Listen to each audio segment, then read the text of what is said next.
What's going on, people? Jada Black here. I'm back with another video. On this channel, I like to speak about different topics. I like to speak especially on black men who are either your average everyday guy to the professional athlete, the businessman, the politician. And when I see a lot of these pro athletes like a Dez Bryant, who had a lot of odds that was stacked against him to keep him from getting where he is now.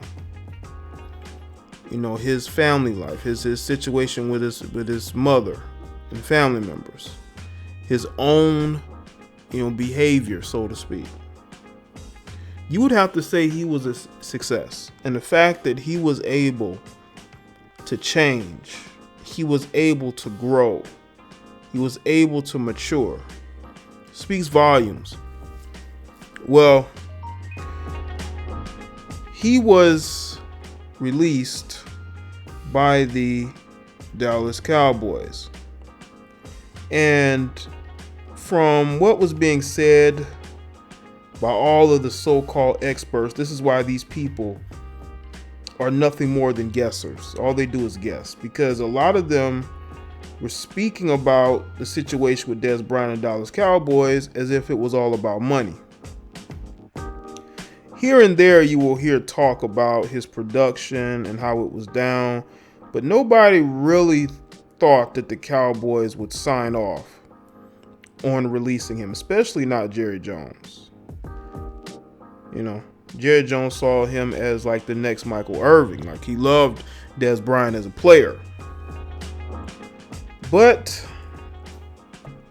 Stephen Jones, who seemingly every day is more and more in control of that team, was able to convince Jerry that it was time to let go. Him and Jason Garrett. I believe Jason Garrett also went, behind, Dez Bryant's back and was campaigning to have him taken off the team because, of course, the Dallas Cowboys are not going to hold Jason Garrett accountable for why that team has underachieved. And you're going to blame the player. You're not going to blame the coach and the coaching staff, but you're going to blame the player.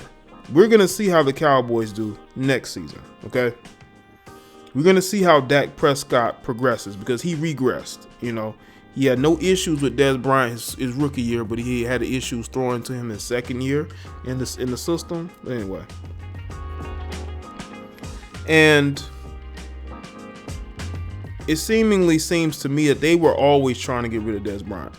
They've been trying to get rid of Dez Bryant for the last couple of years. Stephen Jones and some of the other people in the organization, And money was used to do it.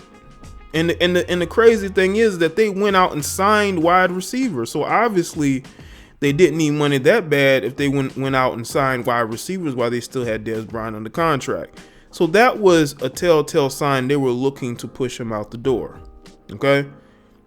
But there was a lot of misinformation by these highly paid guessers on all these different sports networks who don't know what they're talking about, who have no sources, okay? Who are getting on TV and even in video form, speaking about things, and they really don't even know what's going on until it actually happens, okay? Now, Dez Bryant did not have a very good season last year. Actually, over the last couple seasons, he has not been, his same, Pro Bowl caliber self. But you got to understand that the guy went from Tony Romo to Dak Prescott, a guy who people didn't even think he could play quarterback in the NFL, okay? But he proved that he could. He was used to Tony Romo. He wanted Tony Romo to come back and play quarterback for the Dallas Cowboys. He wasn't buying into Dak Prescott. And I think that's where a lot of the tension arose as well, because the coaching staff wanted the receivers to buy in. Dez Bryant wasn't, but he did. He ended up buying in. Now, Dez Bryant did regress as far as his production, but the quarterback regressed also. The offensive line was not very good. The offensive line was not very good, okay? And if your offensive line is not playing the same way it did, when the season before, when they had Ezekiel Elliott, I think that played a part into it as well. you have a situation where the receivers aren't going to be able to get the ball. But of course, Dez Bryant is going to be the scapegoat because Stephen Jones and even Jason Garrett, some other people in the organization, they wanted to put all the blame on Dez Bryant. Now that Dez Bryant is gone, we're going to see if he was the problem. Because I think it has a lot more to do with the fact that your defense continues to underachieve. You don't spend any money on defense. Okay.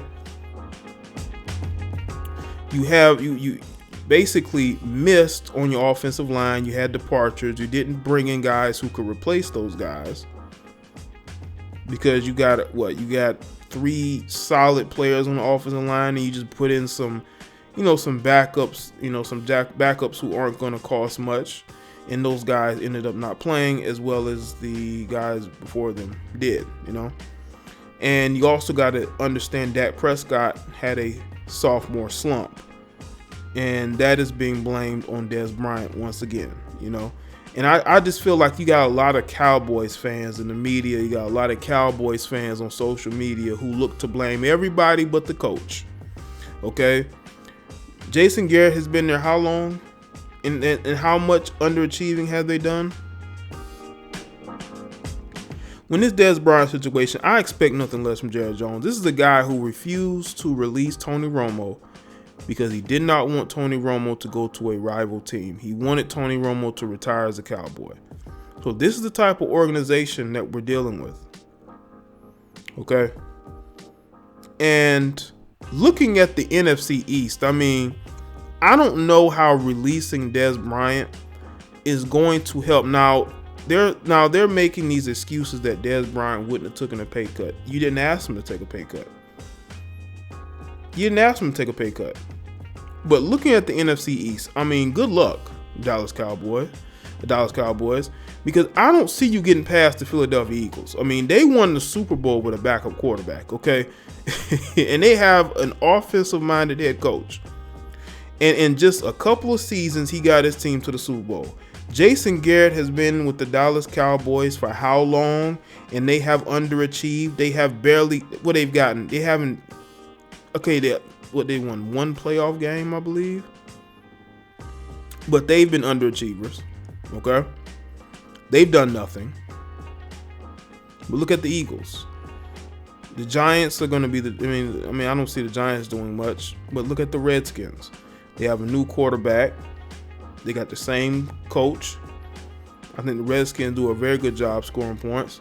So it's going to be very tough for the Cowboys to really at least be second or third place in that division. Now, I know each season is different, but the way the Eagles played very much so impressed me. But that's beside the point. I think that Dez Bryant in this situation, I think that he was kind of put in a bad spot. I think that they blamed him for why the team underachieved on offense. I do not think it was all his fault. I do think he did regress a bit. He did drop passes. He wasn't running routes the same way. But I don't think that he is to blame. Now, it's Jerry Jones' team. If he wants to get rid of somebody, he can get rid of them. But he needs to look at that overall team. Look at the fact that your offensive line did not play very well. And they not play very well. Did not play to the same standard they did the season before. Ezekiel Elliott was suspended. Dak Prescott regressed. And now that you have Ezekiel Elliott back for the start of the season, and you don't have the distractions that you had, you think that you've shored up, for the most part, your offensive line. You don't even try to go to Dez Bryant to ask for less money. It's just a whole, let's keep the blame off Jason Garrett because we don't want to have to go get a new head coach. We don't want to have to fix the problems that are actually going on that team. We want to put everything on Dez Bryant. I'm not saying Dez Bryant is a perfect person. Dez Bryant has had his issues. But if you look at the last couple seasons, can you honestly say that Dez Bryant has been a problem? Now, I will say this, though. One other reason they would get rid of Dez Bryant is if the quarterback was complaining about Dez Bryant. If the quarterback felt like Dez Bryant was asking for the ball too much. If Dez Bryant was too much of a headache. Now, you could see a situation where the team will say, you know what, if the quarterback is good with him not being here, then maybe we should get rid of him. You know, I would hope that's not the case, but you never know. Okay, you never know with some of these guys. Some of these guys are so thin-skinned. They don't know how to deal with, you know, strong-minded teammates or strong-minded people in general.